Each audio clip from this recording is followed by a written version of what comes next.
Dios te bendiga, Dios te guarde. Qué feliz y contento me siento de estar una vez más compartiendo la palabra de Dios con ustedes. Recuerda seguir la página, darle me gusta y compartir para que la palabra de Dios llegue a muchos corazones que realmente lo necesitan. Oremos.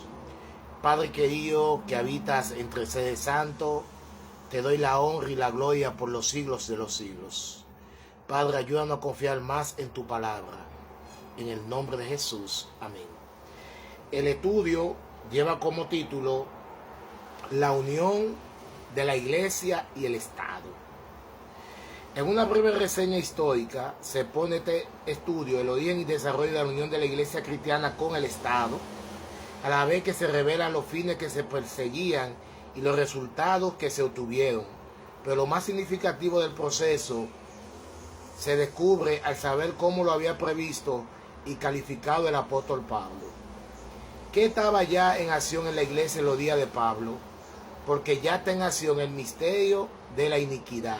Segunda carta de Tesalonicenses, capítulo 2, versículo 7. ¿Qué clase de hombre dijo que se levantaría en la iglesia? Porque yo sé que después de mi partida entrarán en medio de nosotros lobos rapaces, que no perdonarán el rebaño, y de vosotros mismos se levantarán hombres que hablen cosas perversas para arrastrar tras sí a los discípulos. Hechos capítulo 20, versículos 29 y 30. ¿Qué habría de producirse en la iglesia antes de la segunda venida de Cristo? Ese día no puede venir, sino que venga primero la apostasía y sea revelado el hombre de pecado, el hijo de perdición. Segunda carta de Tesalonicenses, capítulo 2, versículo 3. ¿Cómo se manifestó esta apostasía de la verdad? Por la adopción en la iglesia de ritos y costumbres paganos.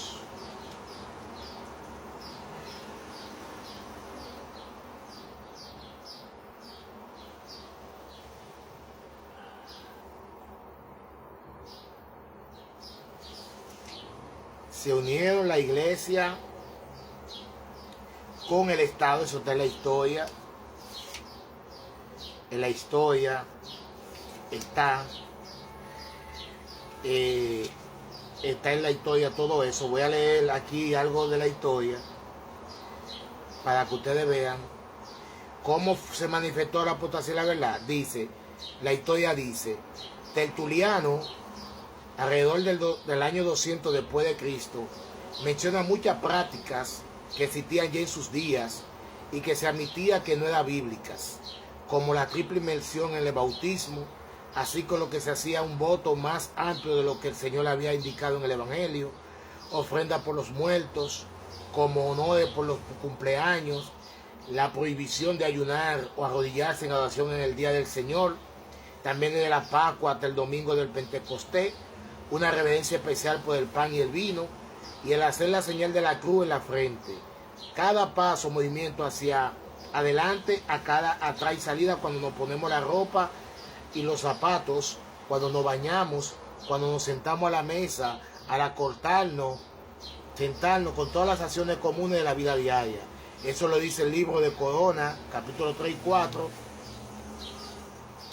Eusebio nos dice de varias maneras, dice el cardenal Newman, que Constantino, a fin de recomendar la nueva religión a los paganos, transfirió a ella los ornamentos exteriores de la cual estaban acostumbrados en lo suyo propia, como el incienso, las velas, las ofrendas votivas, el agua bendita, las imágenes y cosas por el estilo. La lista completa de Newman se cita en la página 260 de esta obra. Así fue que la iglesia fue entrando, que muchas cosas paganas que no están en la Biblia. ¿Cómo comienza la unión de Estado y la iglesia y el Estado? ¿Cuál llegó a ser el carácter y la actividad de muchos obispos? Los obispos, inclinados a la mundanalidad, en lugar de preocuparse por la salvación de su rey, estaban a menudo demasiado inclinados a viajar de aquí para allá, a enredarse en asuntos mundanos. Eso lo dice el libro Historia General de la Religión y la Iglesia Cristiana, que la trajo tu rey, tomo 2, página 16. ¿Qué decidieron hacer los obispos? Esta teoría teocrática era la que prevalecía ya en los días de Constantino, y los obispos se colocaban voluntariamente bajo su dependencia por su propia disputa, porque estaban resueltos a hacer el uso del poder del Estado para los logros de sus fines. La teoría teocrática, o sea, de un gobierno administrado por Dios mediante los obispos, fue enfrentada por la realidad de un sistema pagano bajo el cual el emperador era el pontífice máximo o sumo sacerdote de la religión pagana del Estado.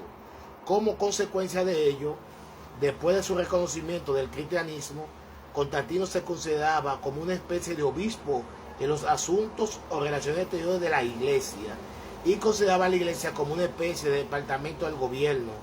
El ideal de los obispos, de un gobierno guiado por Dios mediante la Iglesia, fue perseguido con éxito variable, pero creciente en Europa occidental, en el desarrollo del obispo de Roma como el Papa.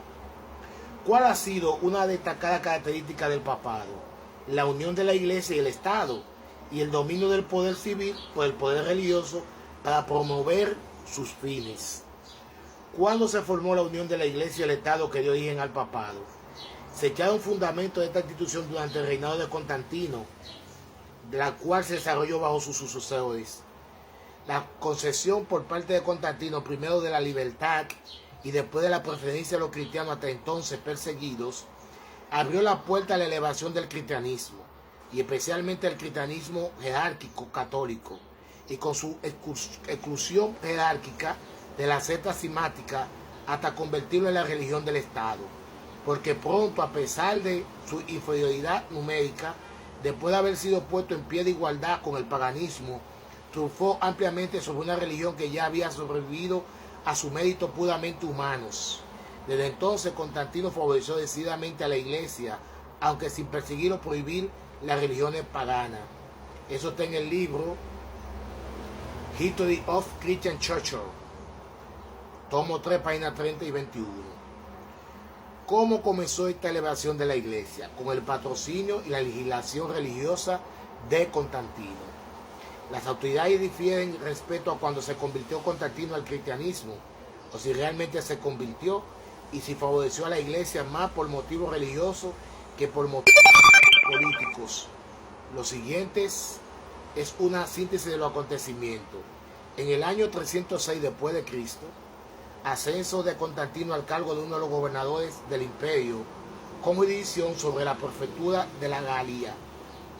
Año 312, su victoria sobre Massimino II, que lo convirtió en el único gobernador del occidente y que atribuyó a la ayuda de Dios de los cristianos, a quien él había invocado después de una supuesta visión de una cruz en el cielo. Año 313, el llamado Edicto de Milán, que él promulgó en unión con su colega Lucinio, y por el cual se concedía libertad religiosa a todos, cualquiera fuese sus creencias religiosas, y mencionando particularmente a los cristianos. Desde entonces Constantino se rodeó de obispo, dio preferencia a los cristianos y publicó leyes que le favorecían sin renunciar o perseguir al paganismo. Año 321, su famosa ley dominical, que sirvió para unir a sus súbditos cristianos y paganos en la observancia el venerable Día del Sol. Año 323, año 324. Su sucesión del cargo es el único gobernante de todo el imperio mediante la derrota en su último rival, el pagano Lucinio, que había reasumido la persecución de los cristianos en el oriente, y su abierta adhesión al cristianismo y promoción del mismo alrededor de ese tiempo, y la subsiguiente desaparición de Dios Sol y otros símbolos paganos de su sistema de moneda.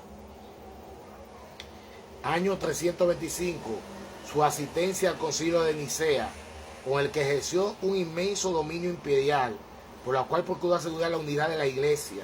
Posteriormente, la imposición de esa unidad sobre los cristianos heréticos y en favor de la Iglesia católica. Año 337, su largo tiempo postergado bautismo durante su última enfermedad. Aquí vemos, mi querido hermano, la historia lo dice bien claro. La Iglesia católica se unió con el Estado. Nunca ha sido conveniente que la Iglesia se una con el Estado, porque son dos cosas muy diferentes. Jesús lo dijo muy bien: a Dios lo que es de Dios y a César lo que es de César. Dios te bendiga y nos vemos en una próxima entrega. Bendiciones.